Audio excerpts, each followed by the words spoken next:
Бул тасма Багыш эл коомдук бирикмесинин колдоосу менен даярдалды. Мейли мени атып салышсын. Мейли өлтүрсө өлтүрүп деле салышсын. Бирок мен баары бир элдин мүлкүнө кол салгандарды жок кылам. Мен корко турган болсом алар кутуруп кетишет. Өлкөнүн кызыкчылыгы менин кызыкчылыгымдан өйдө турат, өмүрүмдөн да. Өзүмдү коргоп калууну ойлоого убактым да жок. Эл жетекчиге эмес, жетекчи элге кызмат кылышы керек. Ак үйдөгү ууруларды тазаламайын, өлкөнү өнүктүрүү мүмкүн эмес. Келгиле, жеке кызыкчылыгыбызды унутуп, өлкө үчүн иштейли.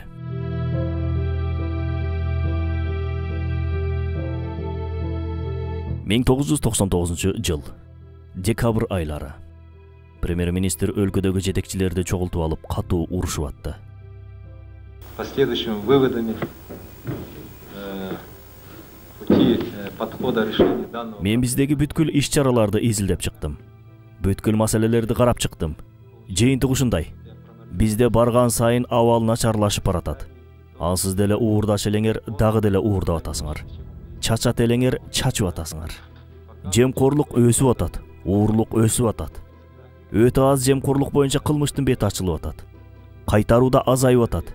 Кээ бир аткаминерлер мамлекеттин мүлкүн тоноп, жеп ээлеп алса деле, дагы деле уялбай мамлекеттик кызматта иштеп атат. Несмотря на то, что растратили там, присвоили, прикарманили так. Бул сөздөрдөн кийин көпчүлүк министрликтердин, структуралардын аттарын атап, бетке айтып урушуп чыкты. Баары алтын башын ойлоп, коркуп олтурушту. Бул урушуп аткан инсан ким эле? Бул ошол кезде өлкөгө 3 айдан ашуун премьер-министр катары кызмат өтөгөн, жемкорлуктун белин сындырууга аракет кылган Жумабек Ибраимов эле. Жумабек Ибраимов. Мен паракорлукту жок кылам. 1946 жылдын 1 январы. Кемин жергесинин Жаңы Алыш айылында бир бала жарык дүйнөгө келди. Ал кичинекей Жумабек эле.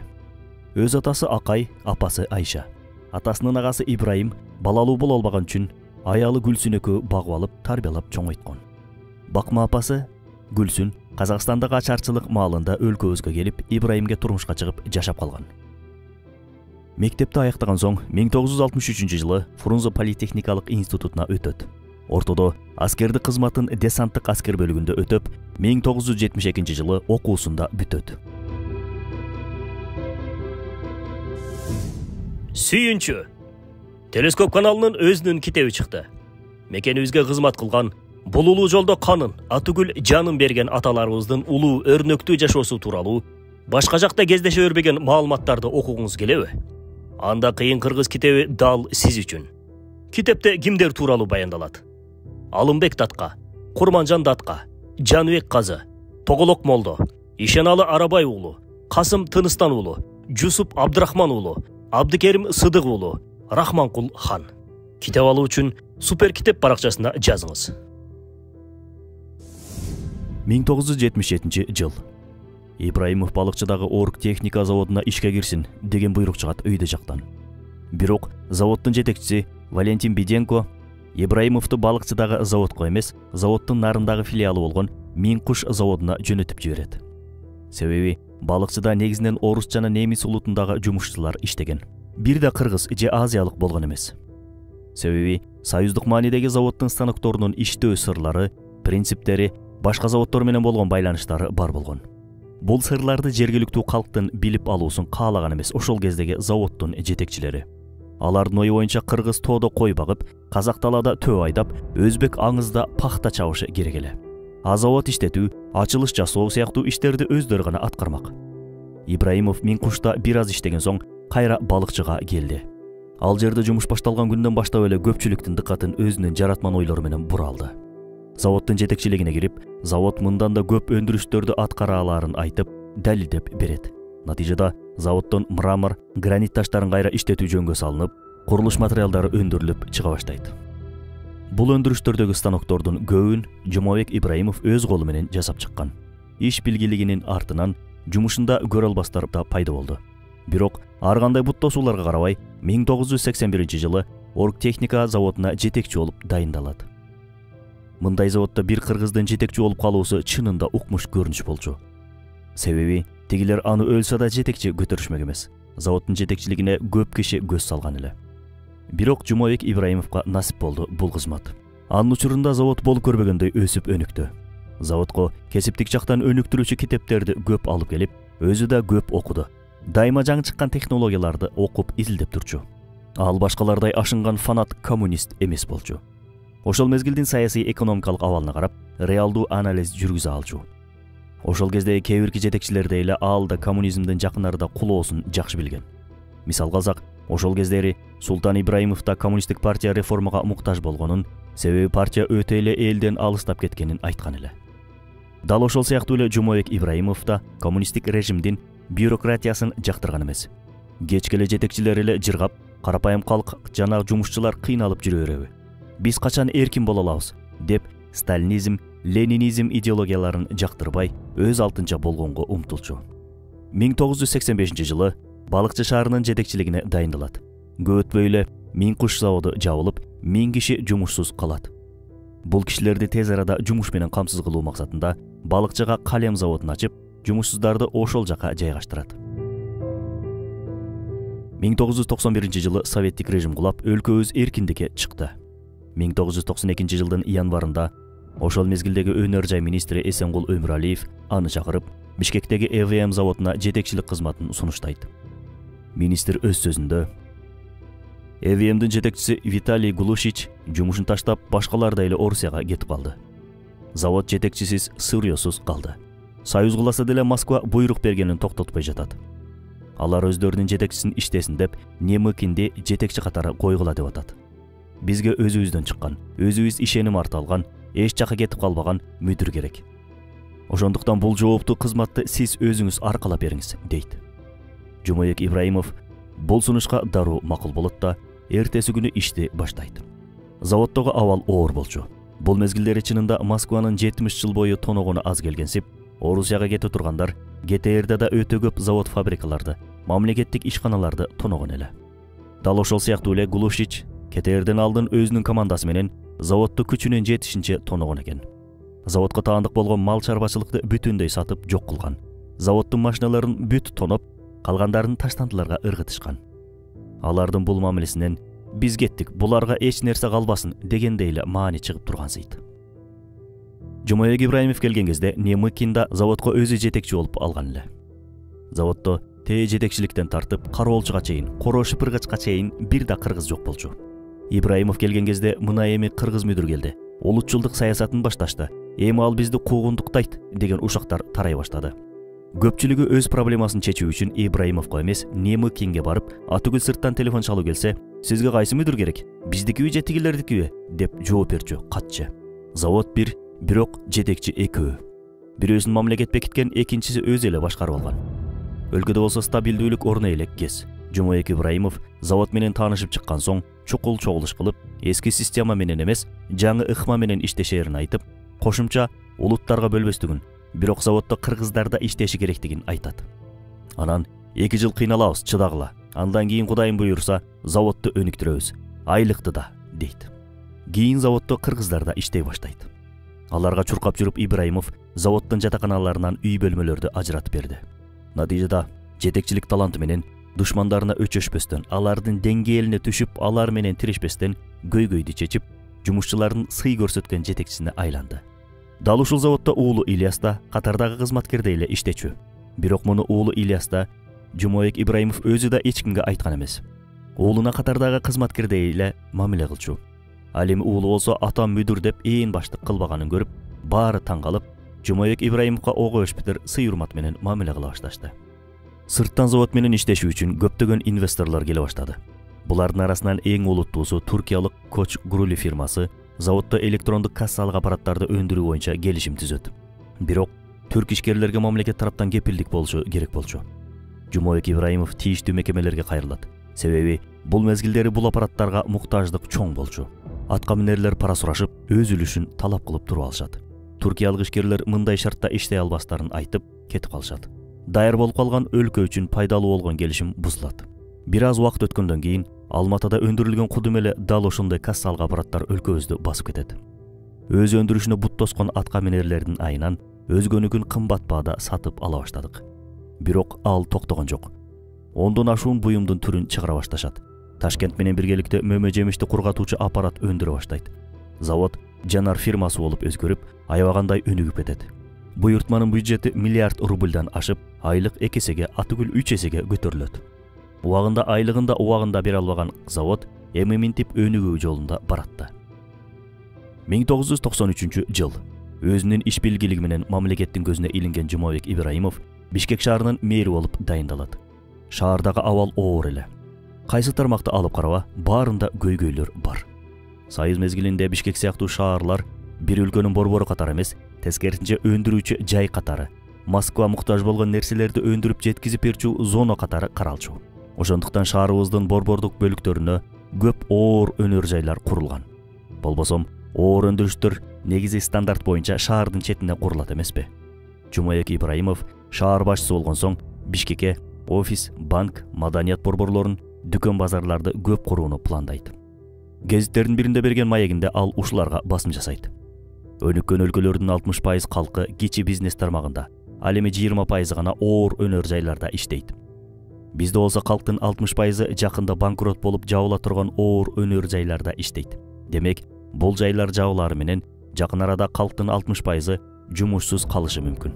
Ошондуктан жеке ишкердик секторлорун өнүктүрүшүбүз зарыл. Ооба, эски коммунисттик системага көнүп калган калкты жаңы жашоо образына көндүрүү ошол кездин атүгүл азыркы кездин деле маанилүү талаптарынан. Шаардагы дагы бир көйгөй нан болчу. Себеби шаардагы ири нан бышыруучу заводдорду кээ бирлери ээлеп алып, кээ бирлери жабылып кеткен эле. Ибраимов нан өндүрүү милдетин жеке секторлорго берет. Тагыраагы нанды эми наабайканалар, кичи тандырлар камсыздай баштаган эле. Бул мезгилге чейин Бишкек бөлкө нан жесе, мындан ары тандырга бышкан кадимки кыргыз нанын жей баштады. Натыйжада Бишкекке наабайкананын наны ушундайча келип калган. Шаардагы дагы бир орчундуу көйгөй транспорт болчу. Мунун алдын алуу үчүн өлкөгө автобус чыгаруучу завод куралы деп, балыкчыдагы заводдо иштеген адистерди Германияга жөнөтүп, ал жактан билим алдыртып, кошумча автобустун тетиктеринде алдырат. Кийин автобус чогултуучу завод ачайын деп канча аракет кылса да, бирок өйдө жактан бут тосуулар болуп долбоор токтоп калат. Өйдө жактагылар бир жагынан кайдыгерлик кылса, экинчи жагынан бул долбоорду каржылагысы келбеди. Көйгөйлөрдү чечүү үчүн шаардын өзүнүн бюджети болушу керек болчу. Бирок бул көйгөй дайыма таңкыстык менен коштолуп келген. Ошол жылы өкмөттүк жыйында шаарга бюджеттин 18% ажыратылсын деген чечим чыгат. Жумабек Ибраимов буга аябай сүйүнөт. Себеби бул каражат менен шаардын өтө көп көйгөйү чечилмек. Бирок бюджеттик материалдарды тактап карап чыгалы деп ошол кездин финансы министри алып кетет да акчаны кемирип кирет. Акыр аягы таланып бөлүнгөн каражат 18%дан 16%га түшөт. Жумабек Ибраимов буга аябай ачууланып, министрди издеп жөнөйт. Акыр аягы Ак үйдүн караңгы коридорунан таап алат.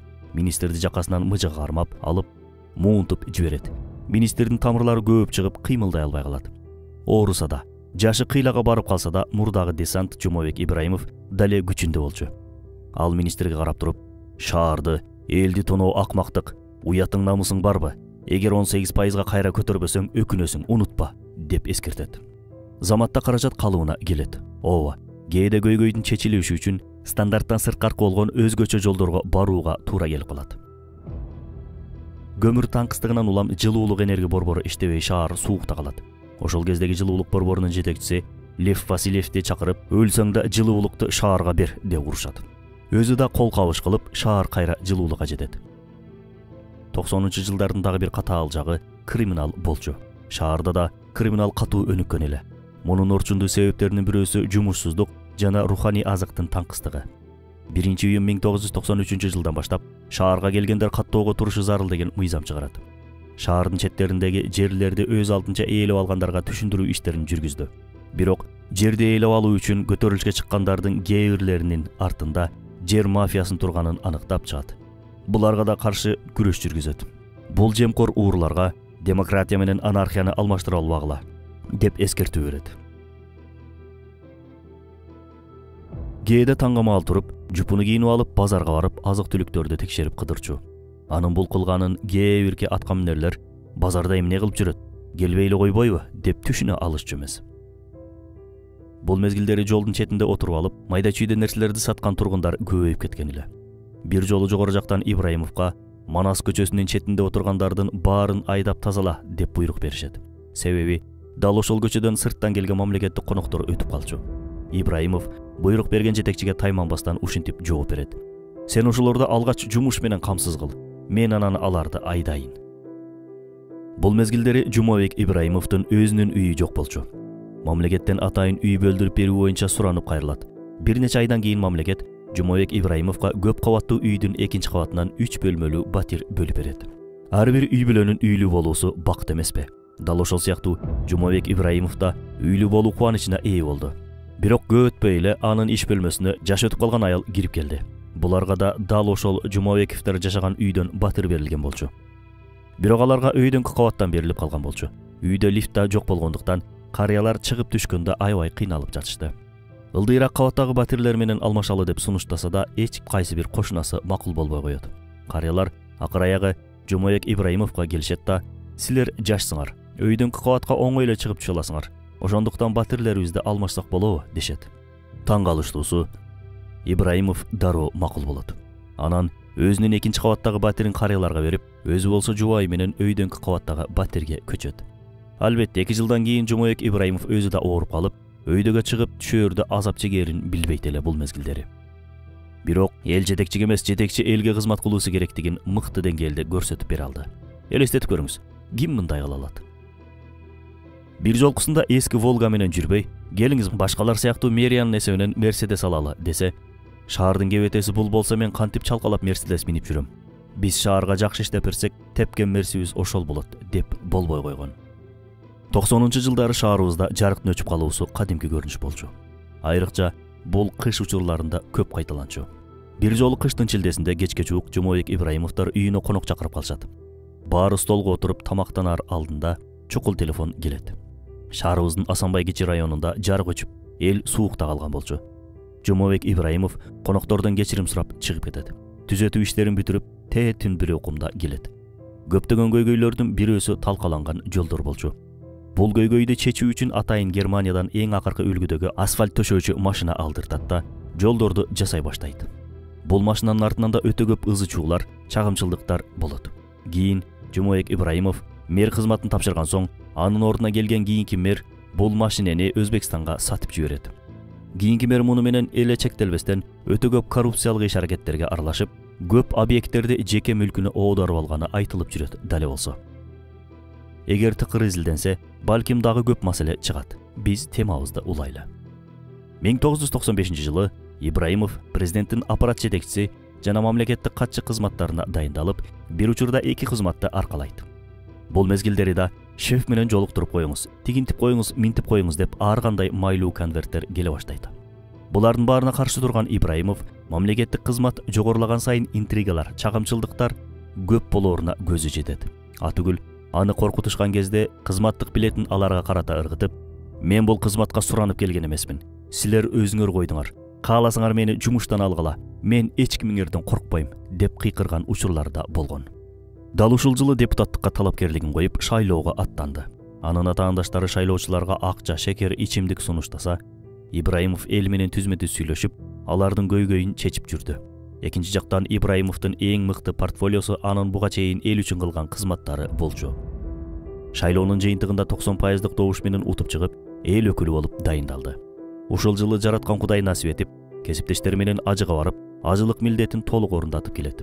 Жанындагылардын айтуусу боюнча, Жумабек Ибраимов алгачкы жолу ыйык Мекке шаарында тынч уктаган.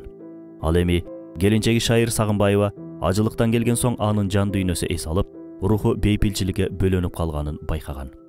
Кудум эле сооронгондой, өзүн токтоткондой, тагдырга моюн сунгандай, тазалангандай, жеңилденгендей эле абалы, дейт ал өз сөзүндө. Дал ушул мезгилдери врачтар ашказан рагы деген диагноз коюшту. Ибраимов тамактануу тартибине көңүл бөлүп, диетага отурду. Кийин иш сапары менен АКШда жүрүп, дагы бир ирет текшергенде диагноз таза болуп чыкты. Кубанычка баткан Ибраимов эми мурдагыдай эле мекен кызматын уланталат. 1997-жылы кайра ооруп операция жасатты. Ашказанынын дээрлик көпчүлүк бөлүгүн кесип салышты. Ушул эле жылдын аягында мамлекеттик мүлктү башкаруу агенттигинин директору болуп дайындалды. Себеби бул мекемеде да мамлекеттин мүлкүн менчиктеп алуу сыяктуу одоно мыйзам бузуулар көп катталып, реформага муктаж болуп турган. Жумабек Ибраимов бул жерде да тартипти орнотуп, паракорчулукка каршы күрөшө баштады. Албетте, коркутуулар майлуу конверттерде көп келди. Бирок Жумабек Ибраимов булардан корккон да жок, азгырылган да жок. Өлкөдө кризис күчөп, экономика начарлап жатты. Паракорчулук бүткүл тармакка жайылып кирип кетти. Инвесторлор барган сайын качып, элдин арасында нааразычылык күчөп жатты. Мамлекетке күчтүү реформатор керек болуп турган. 1998-жылдын декабрында Жумабек Ибраимовду Кыргыз Республикасынын премьер-министри кылып дайындашат.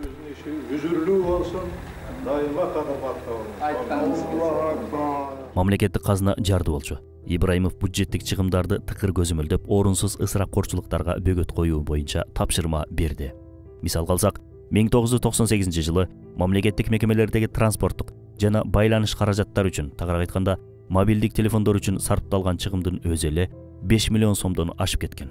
Ошондуктан мамлекеттик кызматкерлерден мобилдик телефондорду алдыртып, кызматтык унаалардын санын кыскартып, чет өлкөгө болгон керексиз саягаттарын, мекемелерге баалуу мебелдерди алууну, орунсуз ремонтторду, ар кандай майрам маарекелердин белгиленишин токтотту.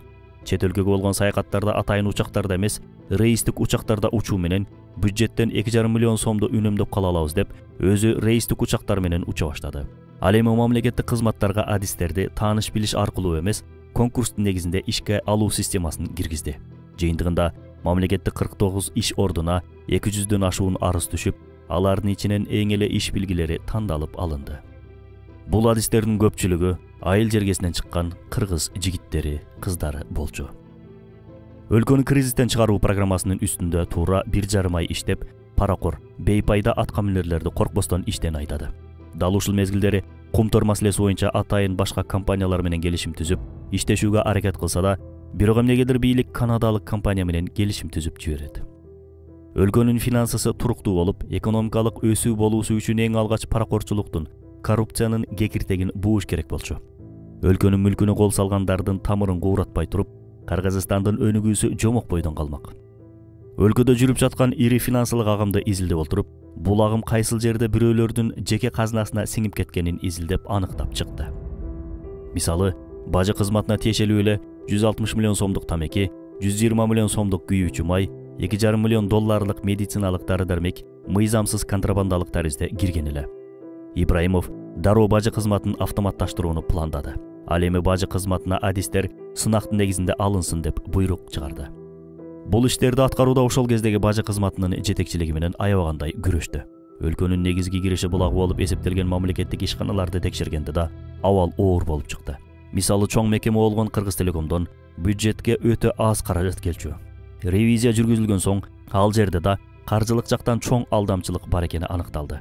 Мекемеге ажыратылган күйүүчү май мыйзамсыз жеке адамдарга өтүп, бүткүл дүйнөлүк банктан ажыратылган каражаттарда максаттуу колдонулбагандыгы аныкталды. Дароо мекеменин жетекчилигин жоопкерчиликке тартып, башкаруу системасында реформа жүргүзүлсүн деп буйруйт. Андан кийин Кыргыз Мунайзаттын өлкөгө келтирген 18 миллион долларлык зыяны премьерди аябай ачуулантты. Вы где видели хоть один Кыргызгаз Мунайзат, вернее, газ Мунайзат или там? Кыргыз Мунайзаттын алып келген зыянын карагылачы. Бюджетке эле канча зыян алып келди. Мындан сырткары алар канча акчаны уурдап алышты. Почему было допущено, что имеемые и эмне үчүн салык кызматы, салык полициясы, каржы инспекциясы, ички иштер министрлиги, прокуратура, улуттук коопсуздук кызматы, атүгүл өкмөт да мынчалык чоң жемкорлук окуяга унчукпай карап отурат. В конце концов, все мы сидели вокруг этого, крутились шалкар. А сегодня все мы герои получаются. Энерго холдингдин жана Кыргызстан аба жолдорунун айланасындагы ызычуулар өлкөнүн канчалык паракорчулук, уурулук, алдым-жуттум сазына батып калганын айгинелеп көрсөттү. Бул лөк ишканалардан тамчы киреше казнага түшсө, шаркырап аккан кирешелер жеке чөнтөктөргө кетип жатты. Мамлекет болсо, ал мезгилдери мекемелерди башкарууга мүмкүнчүлүгү жок болчу.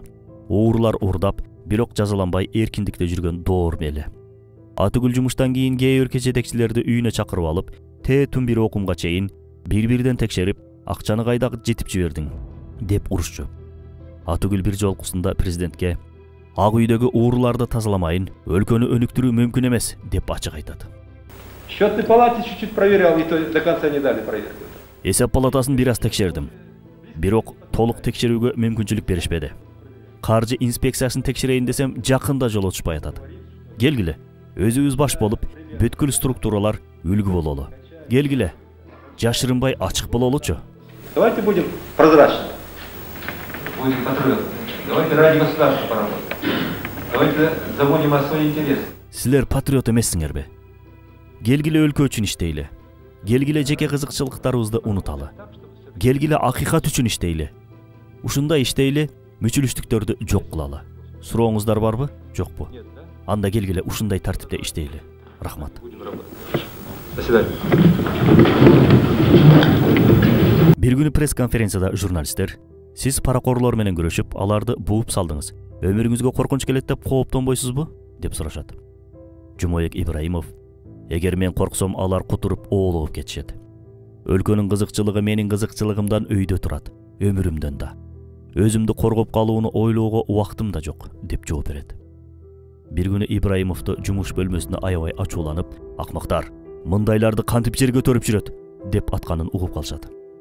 Көрсө, облустук маанидеги кызмат орду үчүн $50,000 пара сунуштап келишкен экен. Биз бул жакта ар бир тыйынды эсептеп отурсак, булар бир кресло үчүн ушунча акчаны берүүгө даяр. Аны могу тепкичтен ыргытып жүрмөкмүн, акмак уурулар. Мейли мени атса атып салышсын, мейли өлтүрсө өлтүрүп деле салышсын. Бирок мен баары бир элдин мүлкүнө кол салгандарды жок кылам, деп ачууланат премьер-министр. Ошол кездеги Жумабек Ибраимовдун жардамчысы ушундай дейт. Буга чейинки премьердин сейфинен жашыл кагаздар төгүлүп турчу. Жумабек Ибраимович премьер болсо да ушунчалык жупун экен, атүгүл чөнтөгүндө азын-олак акча да табылчу эмес. Жумабек Ибраимов дос, тууган, тааныш деген нерселерди экинчи орунга коюп, биринчи орунга өлкөнүн кызыкчылыгын койчу. Мисалга алсак, ал премьер болуп турганда соц фондунун жетекчиси Роза Үчкемпированын үй бүлөсү менен дайыма катташып, ынак мамиледе болушкан. Бирок ошол кездеги соц фондунун өлкө боюнча бөлүмдөрүндөгү мыйзамсыз иш аракеттеринин айынан пенсия убагында тийбей калат. Заматта жакын таанышы Үчкемпированы кызматынан бошотот. Чынында кызматкерлеринин тийиштүү жоопко тартылуусу боюнча Үчкемпирова өзү да тийиштүү органдарга кайрылган болчу. Бирок Ибраимов аны кызматтан бошотуп атып, жетекчи кол астындагыларга жооп берет. Элдин мүлкүнө кол салгандар көчөдөгү уурлар эмес, сиздин кызматкерлериңиз болчу, дейт. Ооба, жеке тааныштарга караганда элдин кызыкчылыгы өйдө турарын премьер даана көрсөттү. Дагы бир жолкусунда жакын тааныштарынан бирөө шаардагы адистешкен оорукананын башкы врачын иштен кетирип, ордуна баласын башкы врач катары орнотуп берүүсүн өтүнөт. Ибраимов: ал жерде эң мыкты врачтар иштейт. Мен эч качан андай кылбайм, деп кесе жооп берет. 1999-жылы 15 февралда иш сапары менен Германияга учат. Бул сапарда премьер жөнөкөй эле эконом класстагы учак менен 3 эле кишинин коштоосунда учуп, башкаларга казнадагы каражатты кантип үнөмдөсө болот тургандыгын көрсөтөт. Германияда бир катар иш пландары аткарылган соң ден соолугун текшертет. BMW унаа заводун Кыргызстанга ачуу боюнча сүйлөшүүлөрдү жүргүзөт. Ооба, кадимки BMW машинелери Кыргызстандан чыга турган болуп калган кезде Ибраимовдун үстүндөгү жетекчилер көп өз үлүшүн талап кылып туруп алышат. Натыйжада булардын бут тосуусунан жана уруксат бербей койгондугунун айынан BMW заводу Кыргызстанга ачылбай калат. Германиядан келген соң февралдын акырында анын ден соолугу кескин начарлап ооруп калат. Анализдеринин жыйынтыгы болсо аянычтуу болчу. Врачтар сөөк метастазасы деген диагноз коюшат. Бир ай мурун анализ тапшырганда баары жакшы болчу. Эмнеге заматта минти ооруп калды деген суроо көпчүлүктү түйшөлттү. Бул кимдир бирөөлөрдүн буйртмасы болушу мүмкүн деген жоромолдор да айтыла баштады. Себеби Эркин Тоо гезитинин 4 февралда чыккан санында Жумабек Ибраимов уурулук менен мамлекеттин мүлкүнө кол салгандарды кустуруп, коррупцияга, мафияга каршы күрөштү ачык баштады. Чиновник коррупционер, чиновник мафиоздор криминалдык жол менен мындай өкмөт башчыдан арылууга аракеттенет деп ачык эле жазган болчу. Ал эми Асаба гезитинин 12 февралдагы санында болсо, Жумабек Ибраимов мамлекеттеги боткону тазалайм деп жыландын куйругун жазабаста деп кооптонуп жазып чыгышкан. Ооба, премьер-министрди тез арада операция кылыш керек болчу. Жубайы Шайыр президентке Москвага эмес Кытайга барып дарылатсак кантет. Кантсе да аларда медицина өнүккөн эмеспи десе да, президент болбой Москвага жөнөтөт. 1999-дун март айында Жумабек Ибраимовду Москвадагы онкологиялык ооруканага жаткызышат.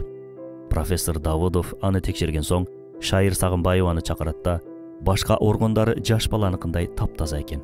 Кыска мөөнөттүн ичинде мынчалык болуп рактын өтүшүп кетиши, өнүгүп кетиши мүмкүн эмес болчу. Эмне болду эле негизи дейт. Жоун билбеген так айта албаган жубайы унчукпастан жертик дейт. Кечээ эле анализдери жакшы болуп аткан, коррупциянын биринчи душманы эмне үчүн минтип ооруп калды. Москвадан алып келишкен соң шаардагы ооруканага жаткызышат. Ошондо Жумабек Ибраимов оор жутунуп, бир баш кетсе эч нерсе эмес. Бирок элибизге кызмат өтөп кетсем жакшы болмок дейт. 4 апрель 1999 жыл. Жумабек Ибраимов бул жарык дүйнө менен коштошот. Өлкөдөгү жемкорлукка каршы жалгыз согуш ачкан үчүн, аны уу берип өлтүрүштүбү, же финансылык махинацияларды мыкты билген үчүн тынчытыштыбы? Айтор айкын далилсиз бир нерсе деш кыйын. Бирок эл оозунда киши колдуу болуп өлдү деген кооптонуу да бар. Балким келечекте бул иштер тийиштүү органдар тарабынан да тыкыр изилденет. Кандай болгон күндө да ал дайыма жаштарга үлгү болуп кала берет. Жалаң гана жеке жыргалчылыгын ойлогон, жеке өзүн гана сүйгөн жашоо образынан сайрылып, эч бир акы күтпөстөн мекен, дин, тил деп мекенге кызмат кылуу учуру келди. Жумабек Ибраимов өрнөктүү жашоосунда 2 үй бүлө күтүп, 3 уул, 1 кыздын атасы болду. Жаткан жери жайлуу, топурагы торко болсун.